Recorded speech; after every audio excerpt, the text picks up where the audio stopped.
Baroni.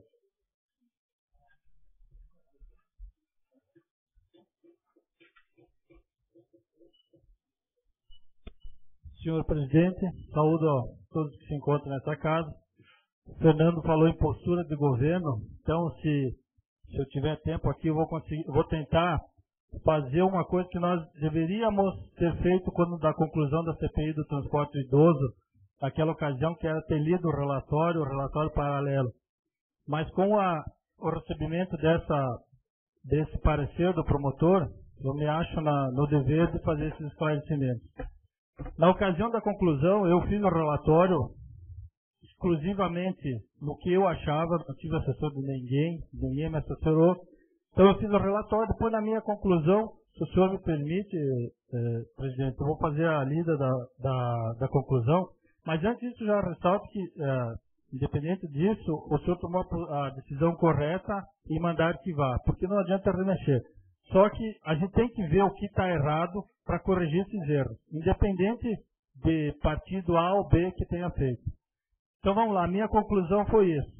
Após detida a análise dos expedientes que esse instrui, não há convencimento de ter havido prejuízo ao erário público. Nesse caso, podendo ser atribuído que a concessão das passagens gratuitas de idosos foi em caráter de cortesia. Por outro lado, também ficou claro que a forma empregada não pode ser concebida em administrações públicas, ficando claro e evidente haver interesses alheios diversos. Declarações de empresários dão conta que não aceitavam realizar o serviço, porém foram convencidos a compactuar com o interesse da administração, chegando ao ponto de um dos fornecedores do transporte gratuito afirmar que estava sendo enrolado.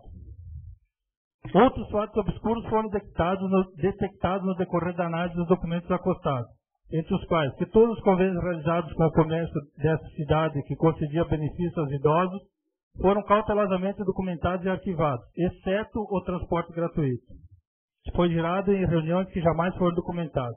Não existe um contrato elaborado de acordo com o que foi feito entre a administração e as empresas de transporte, o que inclusive vem a contrariar a disposição do artigo 5º da Lei 2088. Entre eles, o transporte industrial gratuito de idosos fossem convidados através de editado de chamamento público ao credenciamento junto à Secretaria Municipal de Assistência Social. Não podemos também compactuar com as alegações de que leis diversas obrigaram a empresa a realizar o transporte gratuito, porque se assim o fosse, não haveria necessidade de tantas reuniões, explicações e convencimento de uma prática que seria legal. Não precisaria argumentar aos empresários de que em 2009 seria estudar uma forma legal para implantar o serviço. Também é estranho o fato de a Lei Municipal de 2088 ter sido aprovada em setembro de 2007 e as passagens terem sido entregues aos idosos no mês de março de 2008, com ampla divulgação na imprensa local e regional, a menos de 4 meses das eleições municipais, conforme o material juntado aos autos, inclusive nas quais afirmado pelas autoridades que estava sendo cumprida uma promessa de campanha.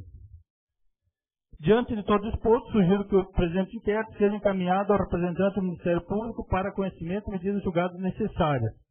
Este fica claro o equívoco por parte dos administradores da época em realizar o transporte gratuito aos idosos na forma em que foi concebido. Esse foi o parecer que eu fiz com base no que a minha pouca experiência que eu tenho em fazer inquéritos. Aí, dentro da democracia, que é a CPI, foi feito a ata, teve meu voto, o voto do presidente Torto, e o Jair fez um relatório paralelo. Na ocasião, esse que foi o fato que me deixou, até eu entrando na política, eu fiquei com um nó na garganta, porque o Jair usou uns termos aqui, e eu sei que Jair me deu muito bem contigo, não tem problema nenhum, mas naquela época não foi fácil. Hoje eu vejo que eu estava certo, que estava enganado nessa ocasião. Debate pediu a parte.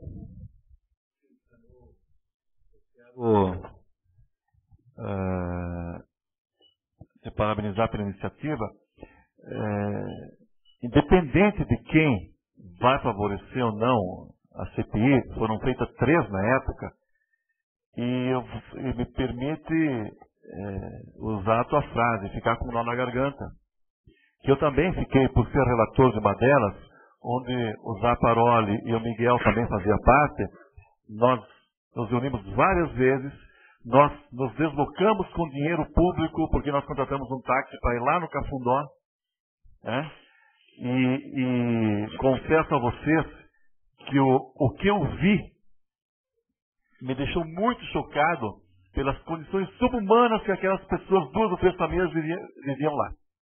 Né? Mas o que me deixou mais entristecido foi ter feito um trabalho bonito, um trabalho sério e competente daquela comissão e não ter tido a oportunidade sequer de ler uma linha do que a gente fez. Aí dizem que termina em pizza por situações como essas. A gente conseguiu falar ou nos 2 minutos ou usando a tribuna. A gente não conseguiu explanar para as pessoas que estavam interessadas o que a gente viu, o que a gente fez. Não foi isso, Miguel? Não foi isso, Zaparoli? Aí eu pergunto, de que valeu aquele trabalho?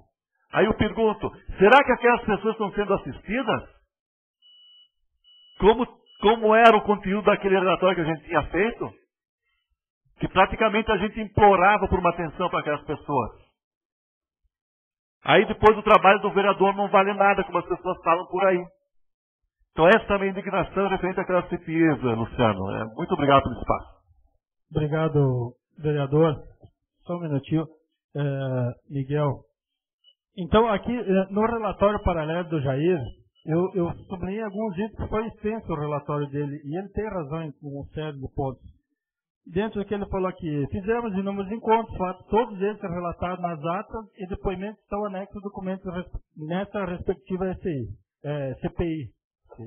Sob minha ótica, relato dizendo que não houve vantagem oferecida no transcorrer de 2008 para os idosos, como afirma o relator na abertura do seu relato, mas sim uma aplicação da legislação em vigor.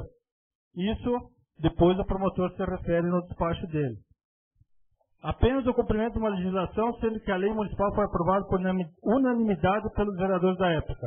E a condição das passagens gratuitas dos idosos não foi uma cortesia. Aqui, Jair, que eu fiquei com esse nó que me deixou, porque eu quero que tu me entenda que eu estava entrando na política e eu não conseguia admitir isso. Até, eu vou te ler a frase. Não sei qual a verdadeira intenção do relator.